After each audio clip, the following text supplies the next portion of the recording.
दोस्तों, जहाँ पर भी क्राइम होता है हम सबसे पहले पुलिस को बुलाते हैं ताकि वो गुनहगार को पकड़ सके। लेकिन दोस्तों, आज की कहानी में क्राइम तो पुलिस स्टेशन के अंदर ही होता है। पुलिस स्टेशन के अंदर ही एक पुलिस वाले का कोई कत्ल कर देता है और उस वक्त वहाँ पर 3 इंस्पेक्टर मौजूद थे। तो आखिर इसका खून किसने किया, यही देखेंगे हम आज की कहानी में। दोस्तों, इस मूवी को एंड तक जरूर देखना क्योंकि क्लाइमैक्स देखकर आपके तो होश उड़ जाएंगे, क्योंकि ऐसा ट्विस्ट आज तक किसी ने एक्सपेक्ट ही नहीं किया होगा। नमस्ते दोस्तों, मेरा नाम है किरण और आप देख रहे हैं हॉरर बॉक्स हिंदी। ऐसे ही हॉरर और सस्पेंस थ्रिलर से भरी हुई मूवीज एक्सप्लेनेशन को देखने के लिए हमारे चैनल को अभी सब्सक्राइब करें। कहानी की शुरुआत होती है एक पुलिस स्टेशन से। हम देखते हैं कि वहाँ पर एक फंक्शन चल रहा था। पुलिस वालों ने वहाँ पर सरकार के द्वारा गरीब लोगों को बनाए गए घर के पेपर्स बांटने का एक छोटा सा कार्यक्रम रखा था। वहाँ पर बहुत सारे लोकल लोग और मीडिया वाले भी मौजूद थे। उसके बाद हम देखते हैं कि इस थाने के अंदर एक कैदी है जिसे ड्रग्स के मामले में अंदर किया गया है और पुलिस स्टेशन के नीचे एक छोटा सा प्लेग्राउंड था। उस जगह पर 2 बच्चे और एक कुत्ता क्रिकेट खेल रहे थे। दोस्तों, इन लड़कों को याद रखना, अब क्रिकेट खेलते वक्त उनकी बॉल पुलिस स्टेशन के अंदर चली जाती है और वो अपनी बॉल लाने के लिए वहाँ पर चले जाते हैं। तभी अचानक गोली चलने की आवाज सुनाई देती है और सभी लोग पुलिस स्टेशन के अंदर भागने लगते हैं। हम देखते हैं कि पुलिस स्टेशन के अंदर एएसआई विनोद की किसी ने गोली मारकर हत्या कर दी है। अब उसके बाद यहाँ पर डीएसपी प्रमोद आते हैं और दोस्तों, मैं आपको बता दूं, डीएसपी प्रमोद एएसआई विनोद का जुड़वा भाई है। वो अपनी भाई की हालत देखकर अंदर से ही टूट जाता है और बहुत ज्यादा दुखी हो जाता है। अब हमें पता चलता है कि जब ये मर्डर हुआ था तो उस वक्त स्टेशन में 3 पुलिस वाले मौजूद थे और अब उन्हीं 3 पुलिस वालों के ऊपर पूरा का पूरा शक जाता है। यहाँ पर हमें एक और बात पता चलती है कि इन तीनों पुलिस वालों का कुछ न कुछ कारण से एएसआई विनोद के साथ झगड़ा हुआ था। पहले पुलिस वाले के रिलेटिव के घर पर इन्वेस्टिगेशन करने के बहाने से एएसआई विनोद एक रात में रुका था, जबकि उस घर में एक लड़की अकेली थी और उसका पति भी उस दिन उस घर में नहीं था। और दूसरे पुलिस वाले के साथ उसका झगड़ा हुआ था क्योंकि विनोद एक बार उसकी बच्ची को स्कूल से घर तक ड्रॉप करने के लिए गया था। दरअसल दोस्तों, उस पुलिस स्टेशन में लगभग सभी को एएसआई विनोद का कैरेक्टर अच्छा नहीं लगता था। मतलब कि सभी लोग उसे ठरकी मानते थे और वो वैसा था भी। और आखिर में जब तीसरे पुलिस वाले को पूछा गया तो वो बताता है कि एक दिन वो और एएसआई विनोद एक लॉज में रुके थे। वहाँ पर एएसआई विनोद दारू के नशे में पूरी तरीके से डूबा हुआ था। तभी वहाँ पर एक कपल था जिसका किसी के साथ झगड़ा चल रहा था। ये देखकर वो तीसरा पुलिस वाला वहाँ पर आकर उनका झगड़ा सुलझाने की कोशिश करता है, लेकिन उस झगड़े में शराब पीकर एएसआई विनोद भी आ जाता है। वो भी उस झगड़े को सुलझाने की कोशिश करता है, लेकिन माहौल थोड़ा गर्मा जाता है और वहाँ पर हाथापाई होने लगती है। तब उस लड़की को बहुत ज्यादा गुस्सा आ जाता है और वो वहाँ पर रखी हुई एक बोतल लेकर उस लड़के का सिर फोड़ देती है। अब उस आदमी के सर से खून निकलने लगता है और ये देखकर सारे लोग उस आदमी को लेकर हॉस्पिटल निकल जाते हैं। लेकिन रास्ते में इंस्पेक्टर को याद आता है कि वो लोग उस लड़की को एएसआई विनोद के पास ही छोड़कर आए हैं और ये बात सेफ नहीं थी क्योंकि इंस्पेक्टर जानता था कि एएसआई विनोद कितना ठरकी है। इसीलिए फटाफट से वो इंस्पेक्टर वहां से लॉज में आ जाता है। लेकिन तब तक एएसआई विनोद उस लड़की के साथ बलात्कार कर चुका था। अब ये देखकर उस इंस्पेक्टर को बहुत ही ज्यादा बुरा लगता है और वो एएसआई विनोद को बहुत ही भला बुरा कहता है और उन दोनों का झगड़ा भी हो जाता है। इंस्पेक्टर ने ये कंप्लेंट ऊपर वाले ऑफिसर के पास भी भेजी थी, लेकिन इस मामले को दबा दिया जाता है। अब दोस्तों, यहाँ पर हमें एक फ्लैशबैक दिखाया जाता है जब ये दोनों भाई छोटे थे। हम यहाँ पर देखते हैं कि इनके पिता एक नंबर के शराबी आदमी थे। वो रोज दारू पीकर अपनी बेबी को मारते थे। तो इससे छुटकारा पाने के लिए इन दोनों की माँ अब अलग रहना चाहती थी, लेकिन ऐसा हो न सका। एक बच्चे को अपने पिता के साथ रहना पड़ा और वो बच्चा था एएसआई विनोद। बचपन में वो अपने पिता के साथ नहीं रहना चाहता था, इसलिए वो वहां से भागकर अपने माँ और भाई के पास चला जाता है। लेकिन उस घर में कोई भी नहीं था क्योंकि वो दोनों उस गांव को छोड़कर चले गए थे।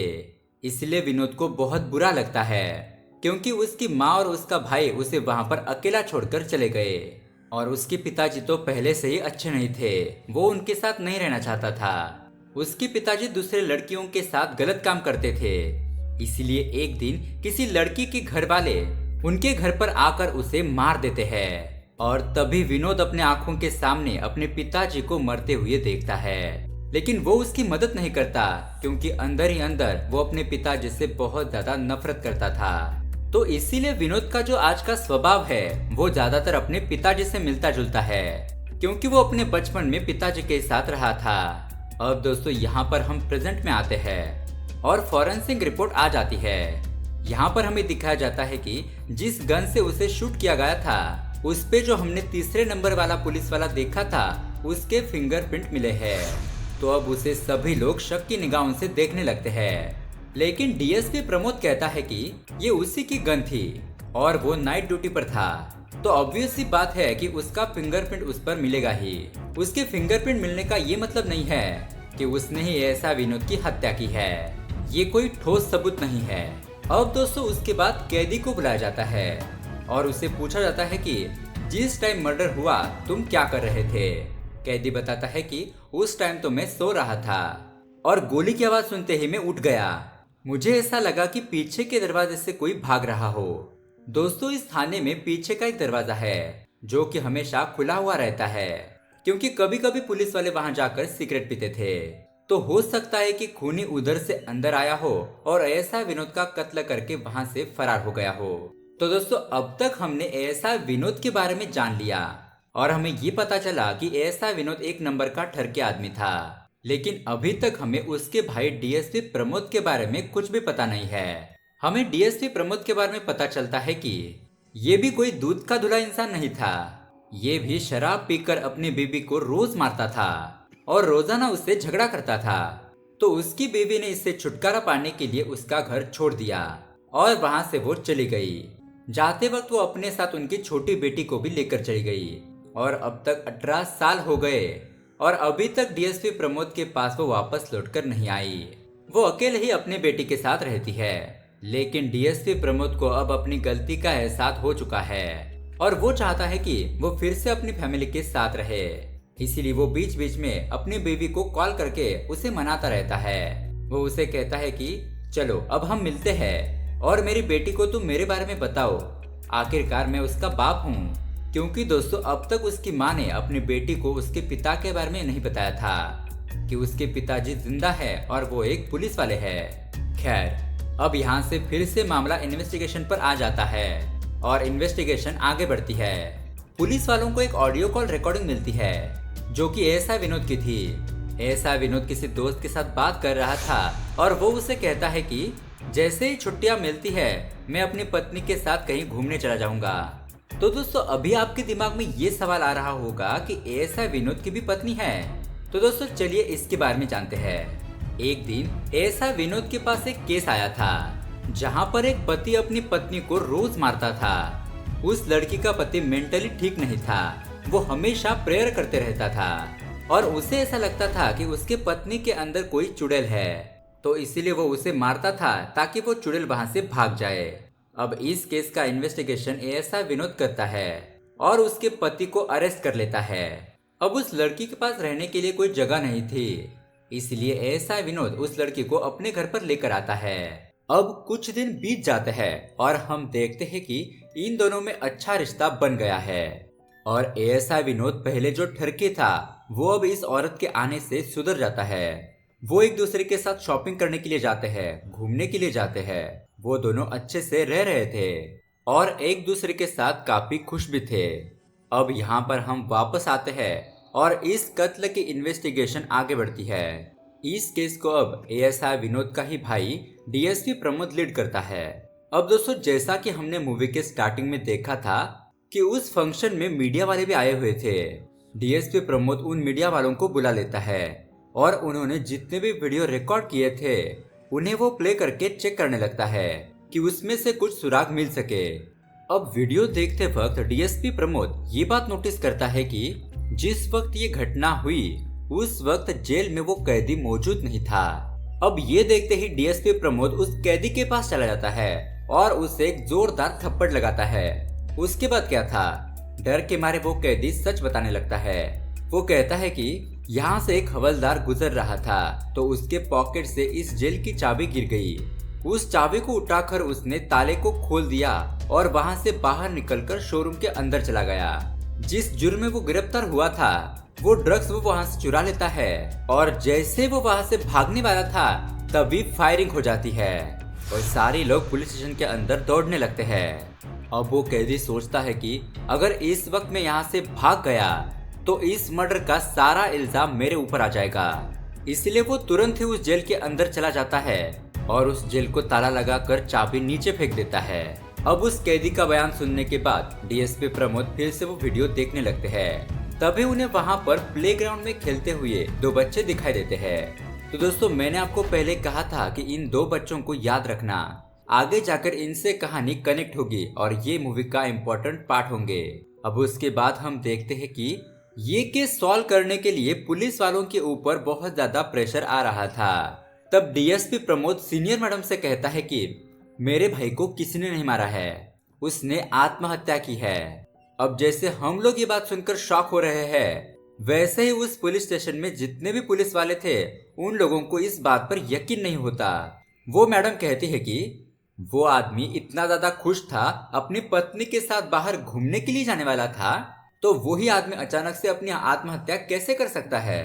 तभी दोस्तों हम देखते हैं कि डीएसपी प्रमोद उन दो बच्चों को वहां पर लेकर आता है। वो दोनों बच्चे जब प्लेग्राउंड में खेल रहे थे तब उनकी बॉल उस पुलिस स्टेशन में आ गई थी, इसलिए वो अपनी बॉल लेने के लिए वहां पर आ गए थे। और जैसे वो बच्चा अपना बॉल उठाता है तो वो खिड़की में देखता है कि एएसआई विनोद वहां पर बैठकर टीवी देख रहे थे और अचानक से उन्होंने अपने आप को शूट कर लिया। दोस्तों उनके सामने भी कोई नहीं था और उस रूम में भी कोई नहीं था, उन्होंने खुद पर ही गोली चलाई थी। अब वो छोटा बच्चा इस घटना को देखता है और वो बहुत घबरा जाता है और वहां से कूदकर भाग जाता है। अब बच्चों की ये सब बातें सुनकर पुलिस स्टेशन में सभी लोगों के होश उड़ जाते हैं कि आखिरकार ऐसी कौन सी वजह थी जिसकी वजह से उन्होंने आत्महत्या की। और दोस्तों यहाँ पर ये साबित हो जाता है कि एएसआई विनोद का कत्ल नहीं बल्कि आत्महत्या हुई है। अब दोस्तों रुकिए जरा, थोड़ा सब्र कीजिए क्योंकि क्लाइमैक्स अभी बाकी है। दोस्तों अभी हमें सिर्फ ये पता चला है कि एएसआई विनोद की आत्महत्या हुई है, लेकिन अभी तक हमें ये नहीं पता चला कि उसने आत्महत्या क्यों की है। कुछ देर पहले जो आदमी इतना ज्यादा खुश था, वो अपनी पत्नी के साथ बाहर घूमने के लिए जाने वाला था, वो अचानक से आत्महत्या क्यों करेगा भला। चलिए इस रात से भी पर्दा हटा देते हैं। दोस्तों ध्यान से सुनिएगा। दोस्तों जिस वक्त एएसआई विनोद ने खुद पर गोली चलाई थी तो उस वक्त एग्जैक्टली क्या हो रहा था उसका सीसीटीवी फुटेज पुलिस वाले मंगवाते हैं और इस वीडियो को देखकर डीएसपी प्रमोद के तो पैरों तले जमीन ही खिसक जाती है। और दोस्तों यहाँ पर खुलते हैं इस मूवी के असली पत्ते। दोस्तों एएसआई विनोद वहाँ बैठकर टीवी पर एक सिंगिंग का शो देख रहा था, जैसा कि हमारा इंडियन आइडल होता है। तो वहाँ पर जो सिंगर गा रही थी उसकी माँ की बैकग्राउंड स्टोरी बता रहे थे कि कैसे उसने स्ट्रगल करके अपनी बेटी को पढ़ाया और वो अभी इस मुकाम पर उसे लेकर आई है। और यहाँ पर एएसआई विनोद ये देख रहा था कि वो औरत और कोई नहीं बल्कि उसकी भाभी है और जो लड़की गाना गा रही थी वो उसकी भतीजी थी।